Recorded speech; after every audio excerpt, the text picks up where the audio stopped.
Hey guys what's up, कैसे हैं? आशा करता हूँ आप सभी अच्छे होंगे और आपकी तैयारी अच्छे से चली होगी। दोस्तों आज के इस वीडियो सेगमेंट में हम यूपीएससी टॉपर रही शीतल की यूपीएससी कॉपी देखेंगे कि आखिरकार उन्होंने यूपीएससी में अपना आंसर कैसे लिखा ताकि उन्हें सिलेक्शन मिल गया, उन्हें यूपीएससी के अंतिम लिस्ट में उन्होंने अपनी जगह बना पाई। ऐसा क्या लिखा अपनी कॉपी में? ये यूपीएससी टॉपर रही शीतल की कॉपी है।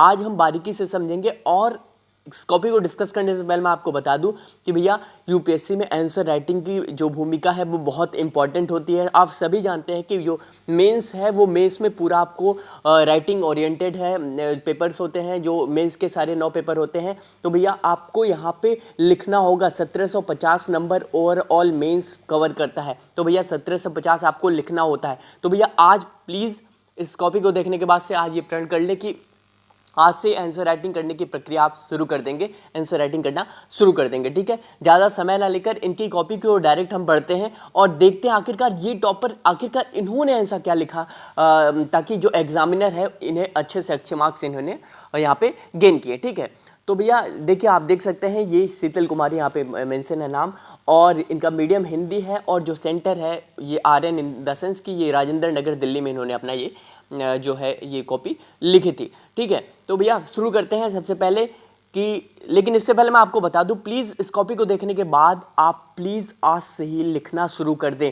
और लिखने के बाद आप अपनी कॉपी जो है हमारी ऑफिशियल ईमेल आईडी जो है onlyupscgroup@gmail.com पर आप भेज सकते हैं। ठीक है, तो भैया लिखें, लिखने के बाद आप हमें भेजें, वहाँ पे समय से 24 घंटे के अंदर आपको रिवर्ट रिप्लाई दे दिया जाता है कि आपका जो आंसर है वो कैसा है। ठीक है, चलिए बढ़ते हैं कॉपी की ओर। देखिए जो सबसे पहला प्रश्न है वो यूँ कुछ पूछा गया था कि समय समय पर उभर कर आने वाली विवादित लाभ के पद का प्रयोग सत्तारूढ़ पार्टी द्वारा विधायकों के तुष्टीकरण और विशेषाधिकार देने हेतु एक साधन के रूप में किया जाता है। हालिया संसदीय सचिवों की नियुक्ति एवं चुनाव आयोग की भूमिका के परिप्रेक्ष्य में उपरोक्त कथन का सार्थकता की जांच करें। ठीक है, तो ये प्रश्न पेपर 2 का है, जीएस पेपर 2 का है। ठीक है, जनरल स्टडीज़ पेपर 2 का है। अब देखते हैं कि देखिए पेपर 2 में जैसा पॉलिटी से रिलेटेड यूपीएससी ने प्रश्न किया था। अब देखते हैं यहाँ पे इन्होंने क्या लिखते हैं। देखिए लिखते हैं कि लाभ का पद का अर्थ है एक ऐसे पद से है जहाँ नियुक्ति व्यक्ति सरकार से किसी प्रकार का लाभ प्राप्त करने की स्थिति में होता है।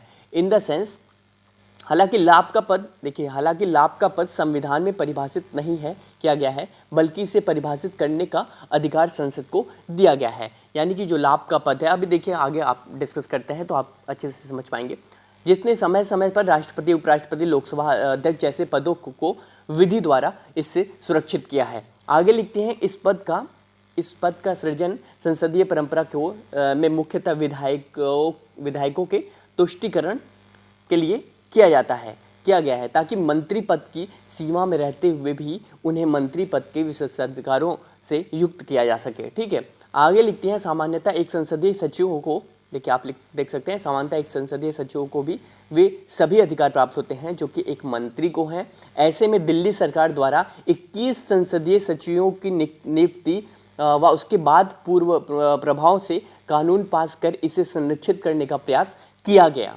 ठीक है, किंतु दिल्ली में लेफ्टिनेंट गवर्नर जैसे द्वारा स्वीकृति न मिलने पर चुनाव आयोग ने इन्हें राष्ट्रपति के आयोग घोषित करने की सिफारिश की। देखिए राष्ट्रपति यहाँ पे जो संसदीय सचिवों की जो नियुक्ति का मामला था, दिल्ली सरकार ने 21 संसदीय सचिवों को नियुक्त किया था और यहाँ पे जब इसकी अनुमति जो लेफ्टिनेंट गवर्नर दिल्ली के हैं उनसे नहीं मिली थी तो राष्ट्रपति ने इसे अवैध अयोग्य घोषित किया था। उसी का एग्जाम्पल, करंट का एग्जाम्पल इन्होंने कोट किया है। देखिए जब भी कोई आंसर राइटिंग की प्रक्रिया होती है तो आप प्लीज़ करंट के एग्जाम्पल को कोट करें। ठीक है, जितना करंट के एग्जाम्पल को अपने आंसर राइटिंग में लाएंगे उतना अच्छा प्रभावी उत्तर हो पाएगा। देखिए आगे लिखते हैं कि इस दिशा में चुनाव आयोग का सुझाव राष्ट्रपति पर बाध्यकारी होता है। ठीक है, ये आगे इनका उत्तर जो है वो समाप्त हो जाता है। तो भैया एक उत्तर ज़्यादा जो समय ना लेकर शॉर्ट में लिखा जाना चाहिए। देखिए अगला क्या लिखती हैं कि क्या कैसे इन्हें रैंक मिली। देखिए लिखा है इन्होंने, प्रश्न कुछ यूँ है कि भारतीय मीडिया को अब आत्मनिरीक्षण कर एक परिपक्व व उत्तरदायित्व की भावना को विकसित करने की आवश्यकता है। मीडिया विनियमन की आवश्यकता के संदर्भ में उपरोक्त कथन पर चर्चा कीजिए। मीडिया विनियमन की बात की गई है, ठीक है, मीडिया रेगुलेशन की बात की गई है, ठीक है। तो क्या मीडिया विनियमन की आवश्यकता है, मीडिया रेगुलेशन की आवश्यकता है? क्योंकि भैया भारतीय मीडिया जो है उसे एक परिपक्व उत्तरदायित्व की भावना को विकसित करने के लिए क्या मीडिया में भी मीडिया रेगुलेशन करना चाहिए? तो ये प्रश्न था। इस प्रश्न के संदर्भ में उत्तर कैसे लिखती हैं, देखिए, लिखते हैं कि मीडिया में लोकतंत्र का चौथा स्तंभ माना जाता है। मीडिया को लोकतंत्र का चौथा स्तंभ माना जाता है क्योंकि यह जनता व सरकार के बीच एक संचार माध्यम के रूप में कार्य करता है। जैसा कि आप जानते हैं कि जो भी खबरें आप आज देखते हैं टीवी न्यूज़ चैनल के माध्यम से कि सरकार ने आज ये किया, सरकार की ये नीतियाँ आई, वो आई, ये आई, तो आप सरकार से एक मीडिया के माध्यम से ही जुड़े रहते हैं, ठीक है। अब देखिए, हालांकि वर्तमान में हम क्या लिखा है, हम पाते हैं कि मीडिया में विनियमन के अभाव के कारण व सोशल मीडिया में मीडिया की स्वच्छंदता चरित्र के कारण इसकी भूमिका प्रभावित हुई है, ठीक है। आगे लिखते हैं कि जिससे लोकतंत्र पर यह संकट का कारण भी बना है, ठीक है। जो मीडिया की भूमिका है वो किस तरह से कभी कभी नकारात्मक भी हो जाती है, जिससे लोकतंत्र प्रभावी होता है।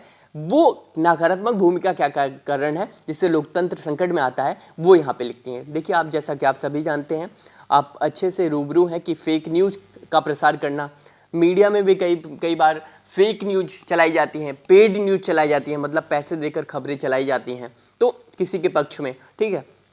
तो ये जो फेक न्यूज़ हो गया, मोबाइल लिंचिंग का बढ़ता चलन, ठीक है, ये मामला हो गया।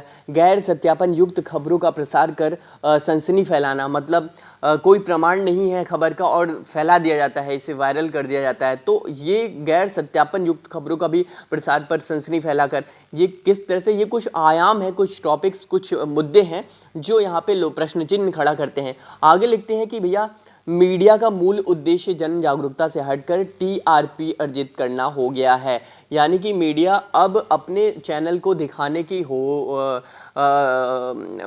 के संदर्भ में यहाँ पे तेज़ी से कुछ भी आपके सामने परोस देती है, उसे मतलब होता है तो अपने बस टीआरपी से, यानी कि उसके चैनल पे अधिक से अधिक अंश जो दर्शक है वो देखें, ठीक है। तो भैया ये मीडिया का जो नेगेटिव बातें हैं वो यहाँ पे प्रस्तुत की गई हैं, ठीक है। आगे लिखती हैं, ऐसे में आवश्यकता है कि उसकी विशेष भूमिका को देखते हुए उस पर उचित विनियमन का प्रावधान किया जाए, मतलब मीडिया को भी रेगुलेट किया जाए, ठीक है। आगे लिखती हैं ताकि इसकी भूमिका व जनता का इस पर विश्वास बना रहे। मीडिया रेगुलेशन की बात, क्वेश्चन देखिए, इसका आंसर ये समाप्त हो जाता है, ठीक है। तो भैया इसमें क्या कहा था, इन्होंने लिखा है कि भैया मीडिया रेगुलेशन की बात की गई थी कि क्या मीडिया रेगुलेशन, मीडिया का विनियमन कर देना चाहिए। तो भैया यहाँ पे इन्होंने उत्तर पे यहाँ पे सहमति जताई है कि हाँ मीडिया रेगुलेशन जरूरी है, क्योंकि ये चीज़ें होती हैं, मीडिया में भी बहुत सी चीज़ें नकारात्मक, जैसे लोकतंत्र पर यहाँ पे नकारात्मक प्रभाव पड़ रहा है, ठीक है। तो इस तरह से इन्होंने अपना उत्तर ये समाप्त कर दिया। अगला उत्तर देखिए, इस तरह से लिखती हैं, सर्वोच्च न्यायालय संवैधानिक संरक्षक, हालांकि एक नित्य दुविधा संरक्षण की रक्षा कौन करेगा बनी हुई है, इस पर चर्चा करना होता है, ठीक है। तो ये भी, इसका उत्तर भी इस तरह से लिखते हैं। तो भैया आपको लिखना होगा, लगातार इस तरह से 20 प्रश्न पूछे जाते हैं एक पेपर में, मतलब ये जो पेपर मैं डिस्कस कर रहा हूँ इसमें 20 प्रश्न है, ठीक है।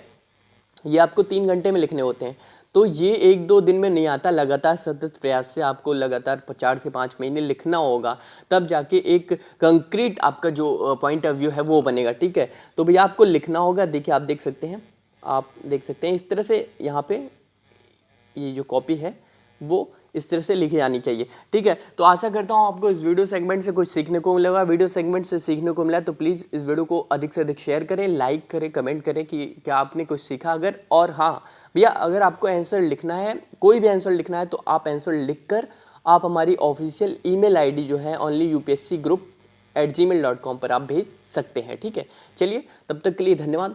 आशा करता हूँ आपको इस वीडियो सेगमेंट से कुछ सीखने को मिला होगा।